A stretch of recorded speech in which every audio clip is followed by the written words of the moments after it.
Programa Observadores. Patrocínio. Sinobras, a força de cada um constrói o desenvolvimento de todos. Bom dia, começando agora mais uma edição do nosso programa Observadores, aqui na telinha da TV Correio SBT. Quero agradecer você de casa que nos acompanha aqui todas as semanas. E hoje a gente está aqui acompanhado da doutora Alexandra Mardegan, que é promotora de justiça aqui na região, aqui em Marabá, aqui na região, e aceitou estar aqui conosco hoje para a gente falar do livro dela. Ela está lançando um livro, e também falar da atuação dela, do trabalho dela, junto ao Ministério Público do Estado do Pará. Doutora, eu quero agradecer por ter arranjado um tempinho para estar aqui conosco. A sua vida, eu sei que é uma correria, então agradecer em nome dos nossos telespectadores, porque ao vir aqui só está prestigiando a eles. Vamos falar bastante aqui da sua carreira como promotora pública, uma área muito importante dentro da seara judiciária, e vamos falar também do seu livro, falar de futuro, falar também da promotoria com a sua está à frente hoje, que é a Vara Agrária, né? Dentro da área agrária. Mas eu começo lhe dando o bom dia e lhe agradecendo pela presença aqui conosco. Olá, bom dia, eu agradeço, é um prazer. Bom dia aos nossos queridos telespectadores. É um prazer estar aqui e poder compartilhar um pouco, né, dessa minha vivência enquanto promotora de justiça e enquanto cidadã marabaense. Afinal, estou em Marabá há 20 anos. Sim. Só de nascimento não é marabaense, mas sempre conviveu aqui, mas né? De coração. A origem é onde? A origem é Pirapora, Minas Gerais. Minas Gerais. Mas eu sou paraense, praticamente. Isso, exatamente. Tem título de cidadão marabaense? Tenho título, aí, então parabéns. Posso dizer que sou cidadã. Já fizeram essa justiça aí. Doutora, eu queria só falar primeiramente pelo seu envolvimento no direito, né? Eu sei que a senhora é formada aqui em Direito, aqui em Marabá, e logo em seguida já virou servidora do Judiciário antes de se tornar promotora pública. Conte pra gente um pouquinho dessa história aí. Bom, então, eu costumo dizer que eu nasci para ser promotora de justiça. Eu não sabia o nome daquela pessoa, eu costumo dizer que arrumava confusão. Conheceu o fazer antes de saber do que se tratava. Mas eu sabia que eu queria ser aquela pessoa que podia ajudar as pessoas, que se incomodava. E até que eu descobri que o nome dessa pessoa era promotor de justiça. Sim. E então, nesse dia, eu tive certeza. Eu tinha aí 12, 13 anos. Eu falei, eu quero ser promotor de justiça. E minha vida foi uma vida, assim, bem difícil. Eu tive uma infância muito difícil. E eu não Você tinha... foi criada na zona rural, se não me engano, não é isso? Sim. Eu fui alfabetizada aos 10 anos de idade.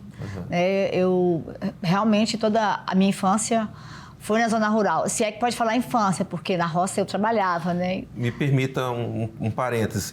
Essa alfabetização tardia que a senhora está relatando aqui, ela tem a ver com as dificuldades do campo, realmente, de acesso ao estudo? Daquela época, né? Sim, daquela época e ainda de hoje, né? Apesar de ter melhorado bastante, e ainda não é a hora, mas eu vou só dar aqui um spoiler. E agora, com a atuação na Promotoria de Justiça Agrária, eu tenho ido ao interior e tenho visto, melhorou bastante, mas ainda falta muito para melhorar. E não tinha acesso. Naquela época, a gente andava 40 quilômetros para chegar na estrada que chamava de faixa, para pegar um pau de arara. Sabe o que era? O chão que se andava para pegar o transporte. Exatamente. Então, assim, era muito difícil. Mas eu nunca desisti. Enfrentei muitas dificuldades, passei fome. Eu já fiz de tudo. Entreguei panfleto na esquina. O que você pensar, eu já fiz. Mas sempre estudando e sempre trabalhando dignamente. E lutando. Então, assim, a trajetória foi bem puxada, mas eu consegui, né, realizar esse sonho, que era ser promotora de justiça. Esse interesse pelo direito, como foi que ele foi alimentado e o acesso? A senhora conseguiu passar no vestibular de primeira? Como é que foi? Porque eu sei que na época ainda tinha vestibular, né? Tinha vestibular e era muito difícil. O que acontece? Eu morava em Altamira antes de vir para Marabá e fazia pedagogia, porque lá não tinha direito.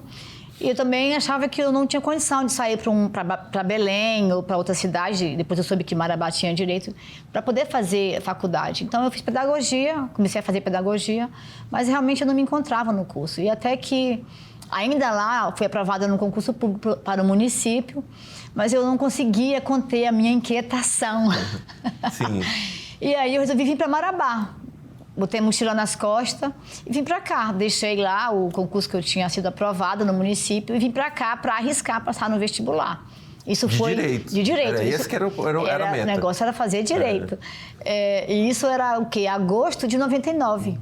Então, eu tinha aí 3 meses para estudar para vestibular. Eu lembro até hoje que a concorrência era muito grande, ainda hoje é, né? Mas naquela época era muito difícil e eu não tinha aquele preparo, né, para concorrer com essa galera, né, nesse nível, que frequentava cursinho. Sim. Mas eu encarei, fiquei 3 meses aí estudando dia e noite, ficava no cursinho sem ter dinheiro para lanchar, porque eu pagava todos os cursinhos que tinha, e correndo atrás. E graças a Deus, o Senhor me deu uma bênção e eu fui aprovada. E aí é só que eu sou o UFPA aqui, é isso? O UFPA. Uhum. E passei, graças a Deus, eu tinha que passar. Deus foi misericordioso, porque eu estava desempregada. Sim. Eu não tinha que como dar certo. Aquele único tiro ali tinha que dar certo. Tinha que dar certo. Assim, olha, eu lembro até hoje de como foi desesperador. Mas hoje eu vejo que tudo valeu a pena mesmo. Assim, foi uma bênção muito grande. E aí, do direito, a senhora chegou a advogar, não? Não, porque aí então, eu em seguida fiz um concurso para o Tribunal de Justiça. Já trabalhava lá, contratada pelo município, cedida pelo eleitoral, aquela coisa que ainda se tinha. E depois eu fui chamada para o concurso do tribunal, comecei a trabalhar, agora como servidora. Me permita outro parênteses, que a senhora está citando uma coisa aí, porque às vezes as pessoas acham que o ovo já nasceu antes da galinha, né? Então, não nasce não. Como tem muita gente jovem hoje nos assistindo, para que as pessoas saibam que já teve uma época de dificuldades. Muita dificuldade. Ela está citando uma época que aqui na região, para se ter o poder judiciário, as prefeituras tinham que ceder funcionários para poder ter o funcionamento do poder judiciário. É isso mesmo. Né? Não se tinha estrutura mesmo para valer do judiciário. Então, quando você queria ter um juiz na comarca, a própria prefeitura facilitava a vida do poder judiciário, cedendo os servidores. Uma coisa que foi muito comum até bem pouco tempo atrás. É verdade. E agora, graças a Deus, a gente está vencendo, contando com a própria estrutura do Poder Judiciário. É isso mesmo. E assim funcionava. E eu fui uma dessas pessoas que trabalhou assim. Então, e depois passou passei no concurso para o tribunal, aí já fiquei como servidora efetiva. Quanto tempo dentro do fórum? Olha, se for contar desde quando eu ainda morava em Altamira e depois aqui, dá 2000 até 2007. Mais de 10 anos. Mais de 10 anos como servidora ali. E sempre alimentando aquela coisa de chegar a promotor, né? Sempre pensar. Aí eu comecei a fazer, já estudava, né? Já era estudante de Direito. E aí, então, no fórum, como servidora, além de fazer o trabalho normal, eu ajudava os juízes, porque assim eu garantia o empréstimo dos livros, que era algo muito caro e quase inacessível, né? Para um estudante de Direito, mesmo que eu trabalhasse no fórum, o salário ainda era muito pouco, mas tem uma despesa e tudo. E aí eu continuei estudando. E terminei o curso de Direito. Eu tinha uma rotina de estudos muito pesada, porque eu também já trabalhava e estudava. E terminando, no mesmo ano que eu terminei o curso, né, de Direito, no mês seguinte eu já fiz a OAB, passei, mas não podia advogar, porque eu era servidora. E os meus amigos não me deixavam sair do fórum, porque sabiam que eu queria ser promotora de justiça e sabia que se eu saísse para advogar, eu dificilmente... Talvez fosse um caminho sem volta dali, né? Eu não ia conseguir estudar o suficiente, que é puxado, né, para você advogar o dia a dia e realizar aquele sonho. Então, eu aguentei ali, resisti às propostas, que foram muitas na época. Sim. E consegui ficar no fórum. E aí, no mesmo ano, saiu o concurso para promotor de justiça e para defensor público. Que ano era esse? 2006. Certo. Em 2005 saiu o edital e as provas começaram em 2006. E aí eu me inscrevi com todo atrevimento que é peculiar alguém recém-formada. Mas eu me inscrevi. E naquela época, para você passar nesses concursos, você tinha que ir para São Paulo, tinha que ter dinheiro para pagar cursos, né, como o Damásio, que era um curso muito caro, pouquíssimo acessível. Continua sendo um dos melhores. Continua, mas tinha que ter dinheiro, coisa que eu não tinha à época. Mas eu não me deixava intimidar. Aliás, eu nunca me deixei intimidar pelas dificuldades. Eu sempre pensei assim, bom, pode ser que eu não consiga, mas eu costumo dizer que eu nunca perco por WO. Sim. Eu vou lá e jogo, se eu perder, ok, mas eu fui. E fiz assim. Outras colegas suas que ainda hoje estão por aqui também são desse mesmo concurso? A Maiana, por exemplo? Sim, a doutora Maiana. Mais ou menos a mesma história, a doutora Jane Cleide também, que é contemporânea. A doutora Clemilda. Sim. A UFPA deu muito fruto. Parabéns. Um breve resumo, sim, porque a gente vai falar bastante aqui do seu trabalho, mas eu queria que as pessoas entendessem em casa o processo pelo qual a senhora hoje é uma das promotoras mais experientes aqui E não confunda experiência com velhice, né? De jeito nenhum. A experiência ela está mais ligada ao volume de trabalho, ao tempo de trabalho e à dedicação, e a senhora tem muito. E eu queria que as pessoas em casa entendessem que essa sua formação, né, ligada ao trabalho e à própria evolução do Ministério Público aqui na região, que a senhora ainda é do tempo que tinha 3 promotorias aqui. Hoje em dia são 13. São 13, né? Ou seja, um polo, né? Nós temos um somos núcleo, o polo Sudeste 1. Somos um polo do Ministério Público. A partir daqui, o Ministério Público gerencia outras comarcas. Então, através da sua fala, eu quero também homenagear os outros promotores que militam aqui na região, que ainda estamos nesse processo de construção, né? É verdade. Nós não estamos no mundo ideal ainda, mas construindo uma estrutura. E a senhora faz parte dessa construção aí nesses últimos anos. Doutora, quais promotorias a senhora já assumiu nesse tempo aqui? Bom, eu fiquei um tempo no controle externo da atividade policial. Depois fiquei 10 anos na infância e agora, há pouco mais de 9 meses, eu assumi a agrária. Sim. E já teve outras cidades aqui da região também, né? Eu fiquei só um período em Bom Jesus, comecei em Pacajá. Fiquei um ano em Pacajá, mas sempre acumulando com Marabá. Já que naquela época tinha poucos promotores, então a gente sempre acumulando. Isso que a senhora está falando de acumular faz parte da vida de quase todos os promotores aqui, né? Estão baseados em Marabá, mas acumulando municípios aqui da região. Agora nós temos uma nova leva de promotores que acabaram de assumir, então deve dar uma folgada aí. Mas assim, as demandas aumentam muito, né? Então, em geral, a gente sempre precisa... Nesse período aí acumulativo, como funcionou para os promotores esse tempo todo em termos de cuidar dessas demandas de Marabá e dessas outras cidades? Como que é dividido esse tempo, gerenciado esse tempo? Olha, em geral é de acordo com a demanda, né? É claro que quando você responde por outra comarca, você tem que priorizar a que você é titular. A acumulação ela vem sem prejuízo das funções, mas...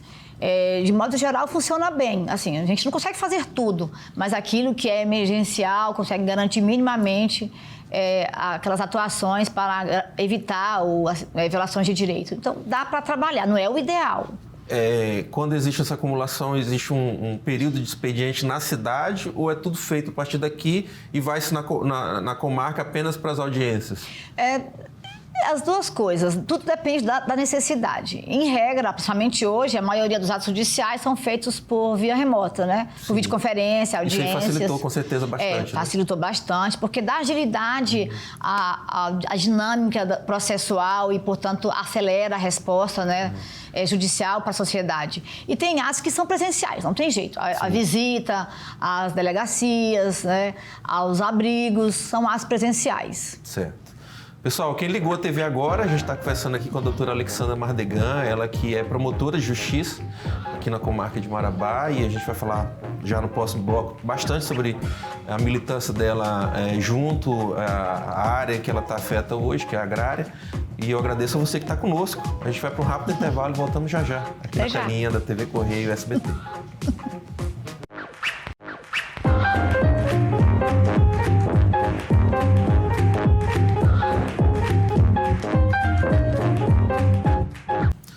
De volta com Observadores, aqui no SBT. Quero lembrar você de casa que os nossos programas anteriores estão sempre disponíveis lá no YouTube. Basta você digitar Observadores Marabá, você encontra muito facilmente. Quem está gostando do bate-papo de hoje, quer mandar para alguém, quer assistir novamente, os programas ficam lá na íntegra.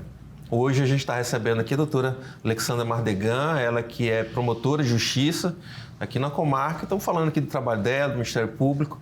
O primeiro bloco a gente dedicou inteiramente a ela falar um pouquinho da vida dela, né? Até te agradeço por abrir um pouquinho dessa parte pessoal, né? E da sua formação, que eu considero também uma inspiração para outras pessoas que estejam nos ouvindo, que estejam com sonho de militar na área do judiciário, no direito, que é sempre uma área muito procurada.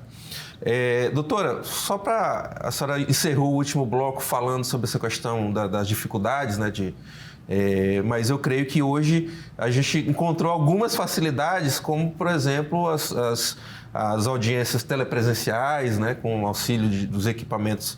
Eu mesmo participei de uma audiência semana passada, representando aqui a empresa.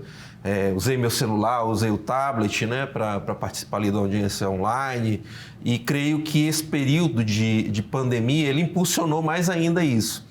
E eu lembro de um tempo também que se a pessoa estava em outro lugar, um investigado, uma pessoa que está respondendo algum processo, alguma coisa, tinha que se fazer a tal da carta precatória, né? Para pedir para o juiz lá daquela cidade ouvir o cidadão, ou seja, toda uma situação que hoje em dia você se resolve ali com a cara no celular ou no tablet.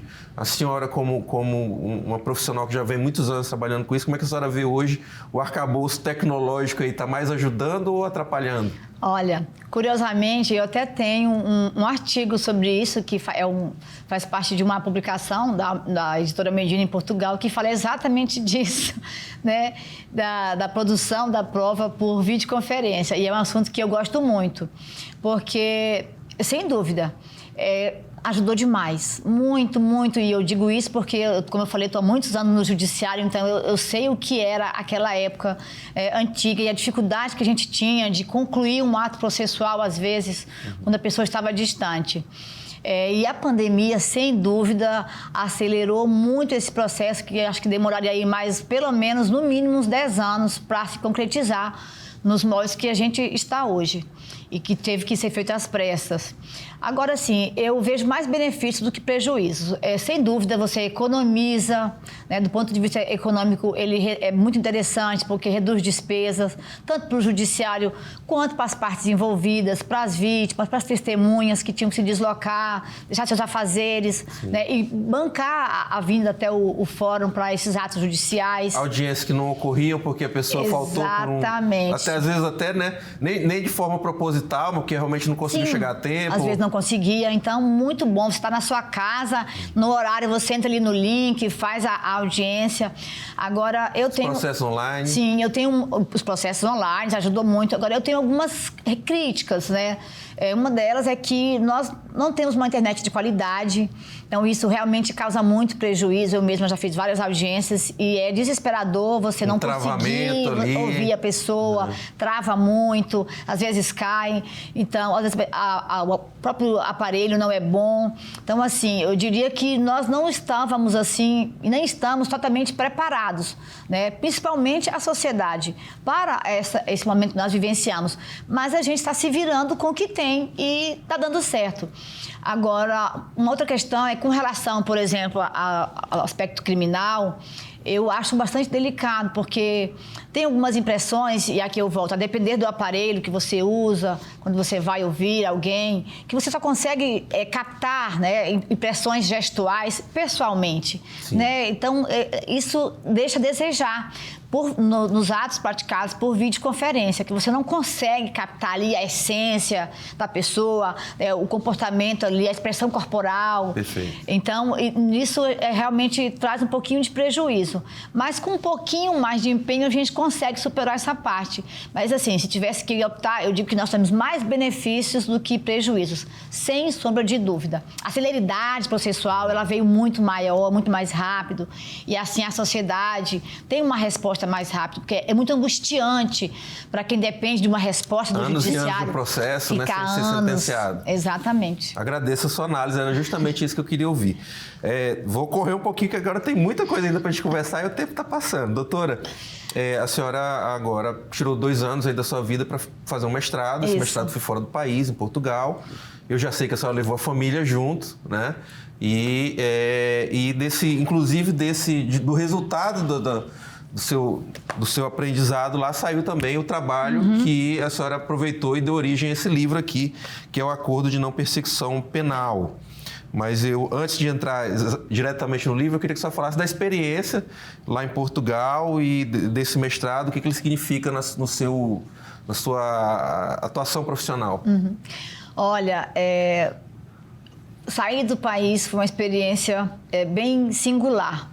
Eu confesso, eu não imaginava que eu sofreria tanto. E eu nem fui para um país com tanta diversidade, assim, né? Com tanta diferença de cultura. Mas o choque foi grande. muito grande mesmo, de modo que eu passei os 6 primeiros meses estudando e chorando. Acredito. Porque eu queria voltar.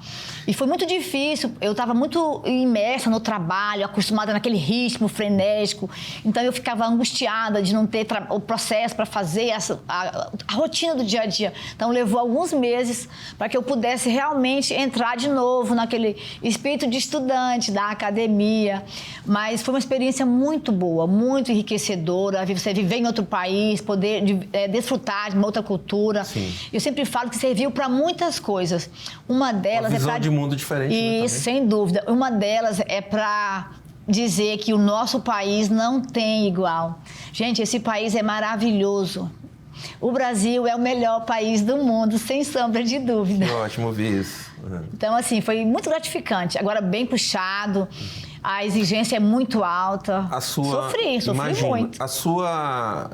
Esse tempo todo seu de atuação profissional ajudou em alguma coisa dentro da faculdade, ou você sentiu que realmente voltou aos tempos mesmo de estudante, do simples estudante, né? Lá é a Faculdade de Direito da Universidade de Lisboa, não é isso? Ah, sem dúvida. É um divisor de águas, porque quando você tem a experiência prática, uma coisa é você só teorizar. Porque você teoriza de coisas que você nem vivenciou, e a gente tem muito isso aí, nenhuma crítica, enfim, é opção. Mas quando você realmente vivencia, aí você consegue ter um olhar diferente. E para mim foi uma dificuldade, porque eu tive que sair da minha caixinha de promotora de justiça, né, aquela promotora combativa, ferrenha, você sai, agora você vai olhar como um todo. Mas eu consegui fazer isso.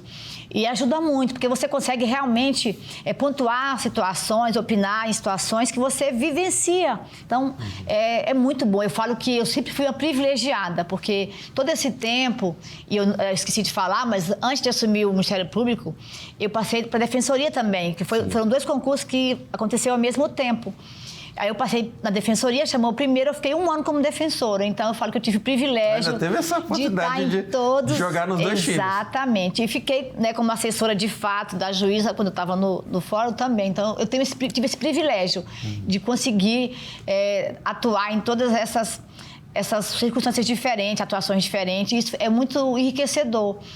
E ajudou muito, porque eu tive um outro olhar sobre como deve ser a atuação do promotor de justiça, principalmente agora nessa nova dinâmica da justiça negociada. Então, foi algo maravilhoso. E aí a gente já entra na história do livro, né? Embora muita gente pense, né, de uma forma equivocada que o trabalho do promotor é caçar confusão e judicializar as coisas, não é exatamente assim que a banda toca, né? Ao contrário, o promotor hoje ele está atuando justamente em situações de negociação para que aquilo não vire uma demanda judicial, e eu entendo que é isso que dá origem ao seu livro. É isso mesmo. Então, caçar confusão é uma das nossas tarefas. Brincadeira, gente. Mas assim, a parte criminal é uma das linhas de atuação do promotor de justiça. Mas, em geral, os promotores são conhecidos, né, como aqueles homens e mulheres de capa preta, cruel, sanguinário. E por muito tempo foi assim mesmo, principalmente na questão criminal, que o promotor de justiça, né, o MP, é o titular da ação penal. Então, e isso não significa que a gente tenha sempre que acusar. Somos promotores de justiça e não de acusação. Então, se a justiça, no caso concreto, for pedir absolvição, a gente precisa fazer por um imperativo legal. Mas, no geral, a gente tem essa pecha aí de acusador. E dentro dessa atuação, mesmo no aspecto criminal, hoje nós temos, não só no criminal, mas hoje em todas as instâncias, tanto no criminal quanto no civil, todos eles hoje cabem à justiça negociada, que é uma tendência não é só do Brasil, é uma tendência global.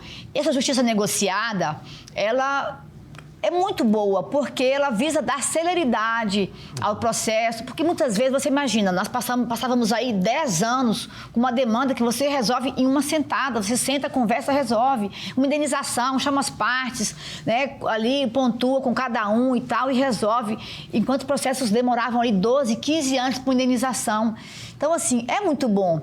É óbvio que eu sempre falo que essa celeridade, tudo isso, essa justiça negociada, a gente tem que ter muito cuidado com isso. Ela não é para o sistema de justiça, e essa é uma grande crítica que eu faço no meu livro, não é para nós, que aqui eu me incluo, né, como integrante do sistema de justiça, enquanto Ministério Público, não é para que a gente se livre dos processos, né, esvazie, agora não é mais a prateleira, agora é o PJE. Sim. Mas sim para que tenha uma celeridade. Isso, né? para que tenha uma celeridade e para que a vítima e a sociedade, de modo em geral, tenham uma resposta efetiva, né, para aquilo que é a necessidade dela. Se a pessoa passar ali anos e não ver resolvida aquela demanda dela e até morrer nesse meio tempo, adiantou de quê, né? Não tem justiça, né? Justiça tardia não é justiça. Doutora, o Ulisses ia participar aqui conosco hoje, fugiu da raia, né? Mas ele me deu uma sugestão de pergunta que ele iria lhe fazer. A perseguição, obviamente, não é por acaso, ela quer dizer perseguição mesmo. Isso. Então, é não perseguição penal. E ele questiona a senhora se a senhora chegou a estudar como os países europeus tratam esse tema. Olha, sim, eu estudei. Tanto a gente fez a análise da Alemanha, Itália e também, né, nos Estados Unidos, que é o berço da justiça negociada. E foi bem interessante porque eu constatei que, claro, né, como um bom país que nós somos, essa modalidade que nós temos de justiça negociada, ela só existe no Brasil, nesses moldes. Eu costumo dizer que o ANPP é uma jabuticaba, que só tem no Brasil. Nos países europeus é bem diferente, porque lá a justiça negociada e os acordos, eles se dão já em uma fase mais avançada do processo e realmente não é como no Brasil, porque aqui o acordo de não persecução penal, que é o ANPP, ele se dá numa fase pré-processual, ou seja, se houver acordo, ele é justamente para evitar que você ajuize, né, a ação, que você faça a denúncia. O interessante ou desinteressante é que, se esse acordo não for cumprido, ele não há a imposição de nenhum ônus, e isso é muito ruim. Ou seja, o acusado fez um acordo depois de 2, 3 anos. Tem um poder legal. Não cumpriu. E aí, qual é a consequência? A consequência é que aquele processo simplesmente vai voltar a correr. Ou seja, vai voltar para o promotor de justiça, que vai, né, fazer ali, oferecer a denúncia, e o processo vai seguir normalmente. Mas veja que nesse tempo que decorreu, sem que o acusado, investigado tecnicamente dizendo, sem que ele cumprisse o acordo, você passou ali, por exemplo, 2 anos. E aí, de repente, você vai ter que produzir novas provas que você não consegue mais fazer como a ECO. Exatamente. Então, assim, eu sou uma ferrenha crítica disso. O interessante é que realmente a gente conseguisse fazer com que o acordo, se não cumprido, né, tivesse uma outra sanção que não essa. E aí, a senhora fala isso no livro também? Eu falo. Ou seja, o livro não é para defender apenas a persecução penal, mas sim também mostrar a realidade como ela tem sido aplicada. Exatamente. Eu costumo falar que o ANPP pode ser um instrumento maravilhoso, mas ele precisa de alguns ajustes. E quando você para pensar que hoje a maioria, mais de 80% dos nossos crimes cabem esse instrumento. Olha. Então, isso é muito sério. Quando você para analisar que se o acordo não trouxer uma resposta efetiva para as vítimas e para a sociedade, a justiça ela pode cair no descrédito. E isso é muito ruim, porque quando a sociedade ela sente que o Estado não consegue lhe dar a resposta efetiva para aquele caso, a gente começa a viver aí uma vingança privada. Isso é muito ruim, né? Porque começa a sair do controle e não é o certo. Isso sai da lógica do que é realmente a atuação do Poder Judiciário. Gente, quem ligou a TV agora, a gente está falando aqui com a doutora Alexandra Mardegan, uma aula que ela está dando aqui pra gente. Ela que é promotora de justiça. A gente precisa ir para um rápido intervalo, mas voltamos já já, aqui na telinha do TV Correio SBT.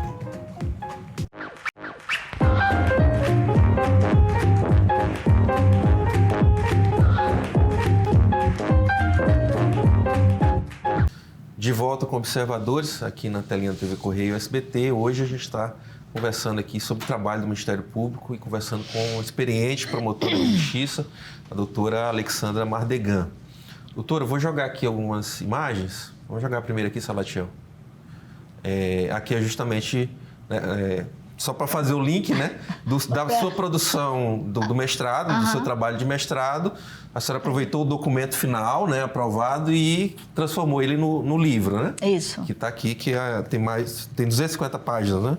Que é o Acordo de Não Persecução Penal, o ANPP.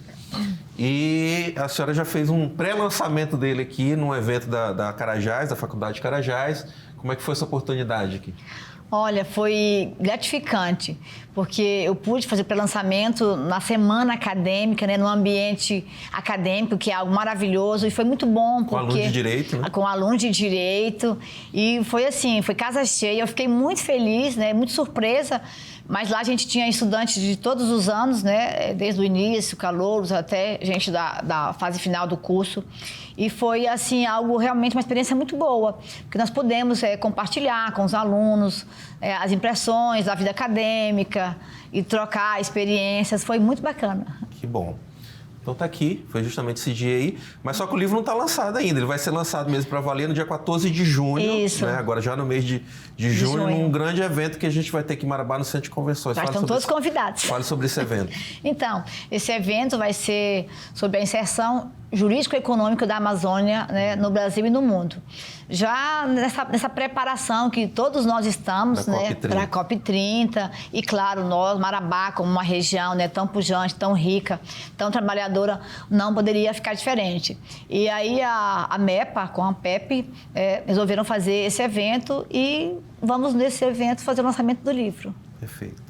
Eu já lhe parabenizo, né, porque assim, se todos os grandes trabalhos de produção acadêmica que a gente tem no país virasse efetivamente uma obra como essa, um livro, estaria muito mais acessível para as pessoas, né? Então, espero que também nesse sentido essa sua providência de transformar a sua produção acadêmica num livro seja seguido também por tantos outros aí que, né, com certeza estão apresentando trabalho de qualidade aí no mestrado, no doutorado. Obrigada. Vamos passar mais uma imagem aqui, por favor.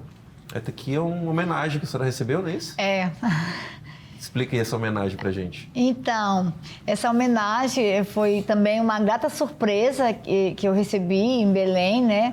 Pela Associação Internacional dos Embaixadores da Paz no Brasil, pelos relevantes serviços jurídicos prestados. E eu fiquei muito feliz. Eles andaram pesquisando aí, vendo a atuação agora na PJ Agrária e me mandaram o convite. Eu fiquei feliz, porque realmente eu não esperava. Tá aí, parabéns. Obrigada. Né? Uma entidade séria que a gente sabe que realmente foi aferir a situação. Vamos colocar aqui mais uma imagem, por favor. Aqui já a sua atuação na promotoria agrária. Já nesse seu retorno no pós-mestrado, a senhora estava na infância e juventude, não é isso? Na infância. E agora já voltou assumindo a vara agrária. Isso. Eu já começo lhe perguntando, também seria uma pergunta do Ulisses Pompeu. Ele pergunta se a sua vivência de criação no campo, né, na zona rural, ela hoje ajuda no seu trabalho como promotora na área agrária? Totalmente, totalmente. E é curioso que eu chego nas comunidades, né? E aí eu começo a falar e tal, pergunto o que está plantando e não sei o quê. E aí eles começam, eu falei, e vou falando linguagem realmente que só quem é da roça conhece. Aí eles falam, doutora, como é que a senhora sabe disso? As pessoas imaginam que alguém é de fora dessa realidade, Exatamente. Né? As pessoas imaginam que um promotor de justiça, um juiz... Tem muitos assim, né, que nasceram em berço de ouro e foram criados, né, com toda a pompa. Não foi o meu caso. Eu também não sou a única que ralou, tem outros colegas e tal. Mas, em geral, tem essa imagem que promotor é algo que tá, né, alguém que está assim, inacessível, né? Inacessível, muito empompado e tal. Mas eu não, eu sou uma pessoa simples e sim, eu falo que eu sou da terra, eu sou da roça. Eu nasci, me criei e assim, apesar de ter sofrido muito na roça, eu amo a roça, né? Eu gosto de... Hoje, se eu pudesse, eu estaria morando na roça e vinha só para trabalhar na cidade. Então, tem sido maravilhoso, porque eu consigo realmente me colocar no lugar daquelas pessoas que eu visito. Então, quando eu chego lá, que eu vejo que elas falam que o transporte escolar está quebrado, eu nem precisa falar, basta eu encontrar um ônibus no caminho que eu já paro, que eu vou verificar lá, não falta um poço, né? Falta um posto de saúde. Então, eu sei o que é isso, eu sei o que é você realmente precisar, né, acessar um médico e ter que andar 40 quilômetros. E eu andava no lombo de um jumento, tá? Não tinha um alazão. E já pensou você com febre, 40 graus, andando a noite inteira em cima de um jumento? Não é brincadeira, não. Eu já passei por tudo isso. E é a realidade de muita gente. Ainda hoje é a realidade de muita gente. Então, assim, eu tenho colocado meu coração nesse trabalho e não consigo, porque ajudar todo mundo, porque a promotoria agrária ela é regional. Sim. Tem 23 municípios, sabia? É muito chão. 23 municípios, até Ulianópolis. Destacar para a turma de casa, a vara agrária ela é uma vara especial, né, Isso. criada pelo Tribunal de Justiça do Estado do Pará por conta da realidade Isso. que a gente tem no Pará. Acho que são 3 varas agrárias no Pará. São 5. São 5 5 já, regiões né? agrárias. São 5. Uma delas, inclusive, se eu não me engano, foi criada recente aqui no sul do Pará. Redenção. Tem uma em Redenção. Isso, Redenção, então, que pertencia a Marabá. Diminuído um pouquinho a carga nossa aqui, né? Exatamente, pertencia a Marabá. Tá. Agora dividiu. Essa situação aqui é recente, né? Foi em Tucuruí? Sim. Essa daí deixa eu ver. Sobre biodiversidade, autossustentabilidade. Acho que essa daí é lá em Jacundá. Jacundá? É, Jacundá. Aham. É sim, lá na comunidade indígena dos Guaranis. Certo. Então, assim, pelo que a senhora está contando e pelo que eu sei que tinha nessa matéria aqui também, já são exemplos de ações que a senhora tem se envolvido e que talvez não tenham precisado judicializar. Com certeza. E esse exemplo aqui é um exemplo clássico. Tem coisas que eu já consegui para essa comunidade que, honestamente, eu não conseguiria em 20 anos de processo judicial. Então, essa é uma prova viva. Apenas criando a ponte. Exata, usando a justiça negociada, né? O acordo, conversando. E, como eu disse, não é só para o criminal. Hoje a gente faz isso em todas as atuações, né? Tanto em todas as esferas. Exatamente. E na agrária, mais do que nunca, a gente precisa disso. Eu costumo dizer que ninguém é uma ilha. Mesmo nós que somos do sistema de justiça, por muito tempo, muitos se afastam, mas onde você tem e precisa de políticas públicas, não tem jeito. Política pública é com o poder público, então nós somos o quê? Um fomentador. Nós vamos, fomentamos, puxamos, vamos lá, olha aqui, está precisando e tal. Eu chego, olha, vamos ali visitar uma comunidade, olha aqui a situação, você pode contribuir com o quê? Eu posso com isso, aí vou com outro. E vou pedindo, vou aqui, vou ali, e a coisa vai acontecendo. E quando você senta para conversar, explicar, né, para o gestor que se ele investir naquela comunidade, apoiar para que ela possa produzir, aquilo é bom para o município. Né? Quem trabalha, produz, você gera renda. Sim. Então você vai contribuir não só com o crescimento da família, daquela comunidade, mas também do município, que você vai vender, aquele dinheiro vai circular, qualidade de vida. Então é muito melhor que uma comunidade que ela trabalha, produza, do que ela ficar vivendo de doação, de cesta básica, de assistencialismo, né? Porque o trabalho faz bem. Eu sempre falo, quer trabalhar, então tudo bem, pode me chamar. Mas se não quiser, não me chame. Vamos passar aqui mais uma, por favor, Salatiel. Pode tomar água, fica à vontade. O Ministério Público discute impulsionamento da agricultura familiar e do turismo da base comunitária em novo repartimento. Eu estou mostrando isso aqui também para a turma entender que a sua vida agora já são 23 municípios. Então, a sua vida é estrada agora o tempo todo, visitando todos esses lugares aí, exatamente. Né? Aqui tem novo repartimento, vamos passar mais uma? Esse repartimento. Só já fala dos dois assuntos juntos, vamos passar mais uma aqui. O Ministério Público garante reparação a agricultores familiares afetados por uso de agrotóxicos em São Geraldo do Araguaia. Ou seja, toda a região aqui você tem visitado. Tenho visitado. Não tem sido fácil, mas muito gratificante. Eu confesso que eu estou muito feliz. Quando eu resolvi ser promotora de justiça, eu pensava, eu vou mudar o mundo. Eu queria mudar o mundo. Hoje eu não mudo o mundo, mas eu consigo mudar a vida de muitas pessoas. Sim. E eu vou me conformando com isso. Eu não mudo o mundo, mas eu consigo mudar alguma coisa. Então aquela meta de interferir positivamente está acontecendo. Com certeza, com certeza. Se você conseguir impactar uma vida, faz diferença. E isso vai movendo, vai a cada dia na dinâmica do trabalho. E tem mais ainda, doutora, me corrija se eu estiver errado. Junto a uma parcela da sociedade, a parcela do homem do campo, já é uma comunidade que também se inferioriza, né? Que além de não ter acesso, muitas vezes, à justiça, a estar sendo tratada de forma correta, públicas. Essas pessoas também se inferiorizam, porque elas também acham que nunca vai chegar para elas, nunca vai acontecer para elas. Me corrija se eu estiver exagerando. Tá certíssimo, tá certíssimo. Olha, de modo geral, as pessoas da zona rural, né, têm muita dificuldade de acessar políticas públicas. Olha, é tudo mais difícil, não é fácil. E sim, muitos deles, assim, tanto é que quando eu chego nos lugares, eles nem acreditam. Nossa, mas aqui nunca veio um promotor de justiça, assim, meu Deus e tal. Eles acham assim, o que ela vai pedir, né? É uma coisa de outro mundo, né? Mas eu falo, gente, esse é meu trabalho. Eu tenho falado com os colegas dos municípios. Falei, olha, você cuida aqui da cidade, deixa aqui a parte da zona rural, ir para a roça agora é o meu trabalho. Então, eu vou ver o que tiver, eu trago e você me ajuda e a gente tenta ajudar a comunidade. Mas tem sido realmente muito interessante, porque você chega e dá um pouco de gás, assim, a pessoa tem um pouco de esperança. Sim. Mas eu tenho muito medo. Eu sempre falo, gente, olha só, eu não vim prometer. Eu vim dizer que eu vou lutar. Eu sempre digo isso, porque eu falo, o que eu prometo, eu tenho que cumprir. E eu cumpro. Perfeito. Então, eu tenho, olha, vamos devagar. E, de fato, há muita coisa para se fazer. E eu não consigo fazer tudo. Mas eu vou tentando fazer aquilo que eu alcanço. Um com o outro, se eu não posso, eu chamo quem pode e vou arrumando confusão. Fiquei uma semana em Belém, visitando secretários de Estado.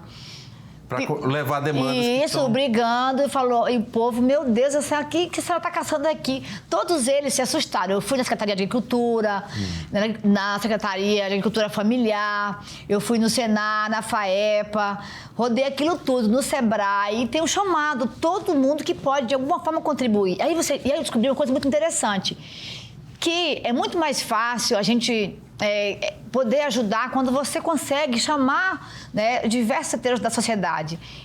Inclusive a iniciativa privada. Então, todo mundo pode contribuir. Tem ONGs, iniciativa privada, né, os gestores, associações. Botar um ator para sentar com o outro naquela situação. Isso, e todo mundo conversa, porque hoje nem o Estado conversa entre si.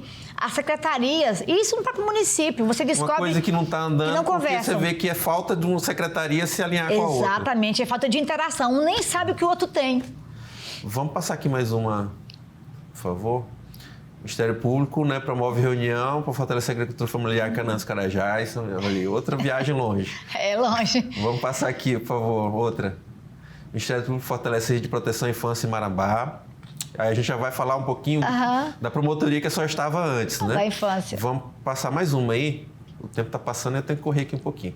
Essa aqui eu estou botando tanto para a gente falar do assunto, quanto para mostrar que... Dessa da viagem para Portugal. Não, mas para mostrar que se tivesse 100 fotos suas lá no nosso arquivo do Correio de Carajás, todas são iguais. Não dá para... A pessoa não envelhece. Não dá para dizer qual que é antes e qual que é depois. Porque todos é sempre com a mesma cara. E aqui a senhora está falando sobre crianças e adolescentes, médicos devem comunicar abusos, violência à justiça. Doutora, eu fico à vontade para lhe fazer essa pergunta, sem medo da gente estar entrando na situação que já é de outra promotora, né? De outra colega sua, de outro promotor, mas sim para utilizar da sua experiência enquanto promotora que já trabalhou nessa área.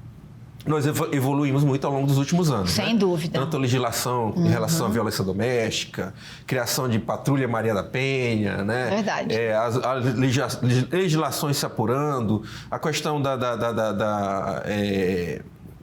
vamos fugir a palavra agora, de quando você evita que a pessoa se aproxime.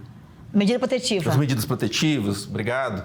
Medidas protetivas e uma série de outras coisas que eu entendo que a gente evoluiu. E aqui está uma dessas evoluções, né? Médicos devem comunicar sobre abuso e violência à justiça. E ainda ontem eu via na TV um outro estado aí, um cidadão que chegou com a mulher no hospital, dizendo que ela tinha levado uma queda, ele fisiculturista, né, fortão e tal, dizendo que ela tinha levado uma queda e os profissionais de saúde perceberam que os hematomas que ela tinha não eram características realmente de violência doméstica, e aí e ela morreu em seguida. Ainda chegou com vida no hospital e agora já deu o resultado que ela faleceu e ele está preso, né? Então, assim, ponto para os profissionais de saúde que cumpriram a sua parte, né? Parabéns. Mas eu penso, doutora, que, e me corrija se eu estiver errado, que a grande evolução ela tem que ser nossa como sociedade, né? Não adianta só fazer leis, aumentar o número de polícia, aumentar a delegacia da mulher, se nós, como comunidade, não nos sentirmos parte. Verdade, verdade. Não sei se eu estou exagerando. Não, está certíssimo, corretíssimo. É por isso que a Constituição fala que é dever de todos com relação à criança. Está na Constituição, sabia? Que é dever de todos, não é se você quiser. Mas, por incrível que pareça, tanto na violência contra criança e adolescente, quanto a violência contra a mulher, as pessoas têm muito receio de denunciar. E é por isso que eu sempre batia nessa tecla, e mesmo nós estando na infância, eu sempre falo que a infância nunca vai sair de mim, que essa é uma causa minha, uma causa mesmo que eu gosto, que eu abraço. Então, eu, dentro do possível, ainda continuo apoiando, ajudando minhas colegas e tentando fazer tudo que eu posso. Tenho alguns projetos ainda que eu mantenho na infância, com o apoio das colegas, mas realmente é uma grande dificuldade. Não só denunciar, mas quando se reporta alguém como testemunha, as pessoas têm muito receio de denunciar. E olha, eu te falo, a gente vivencia um aumento substancial de violência contra crianças e adolescentes e contra a mulher. É muito triste mesmo. Então não adianta nós termos melhorado equipamentos, e a gente melhorou muito. Hoje nós temos promotoria especializada, delegacia especializada, que foi uma luta de mais de 10 anos da Promotoria de Justiça, inclusive minha e da minha colega, a DECA, que era para separar a DEAN da DECA. Essa foi uma batalha de mais de 10 anos. E que essa delegacia funcione 24 horas, né? Até porque a grande maioria dos casos de violência doméstica acontece à noite, madrugada, final de semana, feriado.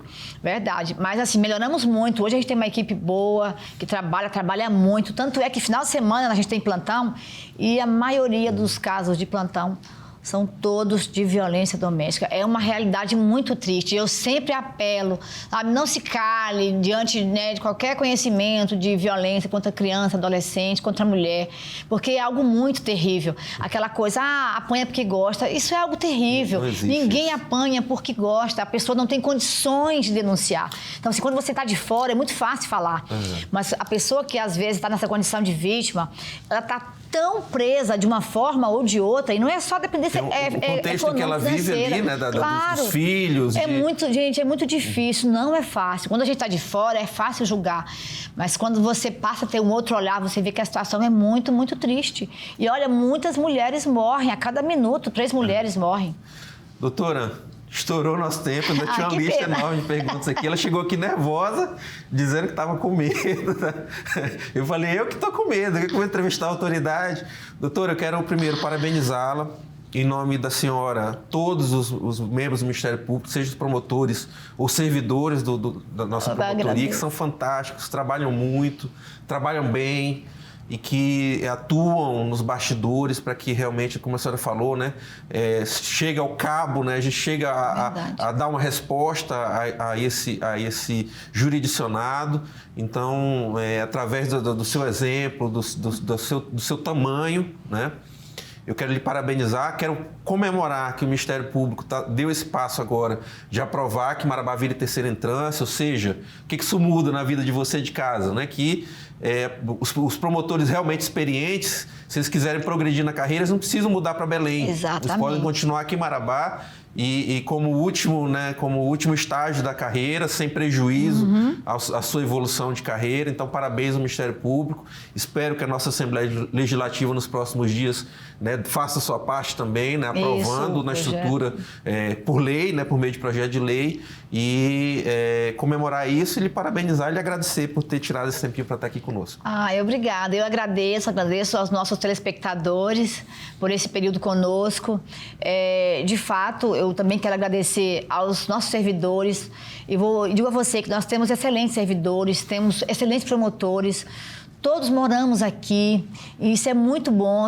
Não tem noção do que é isso quando a gente tem aí muitas comarcas que os promotores às vezes, né, precisam se deslocar, mas aqui não. Aqui todos nós estamos todo o tempo, então isso é maravilhoso. E por isso foi tão louvável nós finalmente termos conseguido avançar na elevação da entrância, que é uma briga de mais de 10 anos, porque tem promotores aqui que estão aqui há 30 anos, 25 anos, já tem tempo de aposentar. e não se aposenta, como a doutora Josélia, está na ativa, mais viva do que nunca. Então é maravilhoso, tem outros colegas aí que estão prontos para ser promovidos e que vão ficar aqui, promotores experientes. Então é importante para uma cidade do Porto de Marabá, então é bom para a carreira do promotor, com certeza, mas também excelente para a cidade e para o Ministério Público. E nós temos um MP forte, atuante aqui em Marabá. Assim, eu tenho orgulho de integrar os quadros do MP, né, porque você vê realmente, é claro, nós não conseguimos fazer tudo, né, e não é fácil que as pessoas entendam isso. Mas eu te digo, Marabá, se não tivesse promotores tão aguerridos como nós temos, seria outra cidade. Com certeza. Obrigado pela sua presença aqui. Eu agradeço o convite, a gentileza, fico muito honrada. Que bom, a honra foi nossa. Bom, pessoal, conversamos aqui com a doutora Alexandra Mardegan, promotora pública, uma aula que ela deu pra gente aqui em várias situações, até nos contando da sua vida pessoal também, profissional. Obrigado, doutora. Obrigado a você que nos acompanhou. Um ótimo domingo. Até semana que vem aqui na telinha da TV Correio SBT.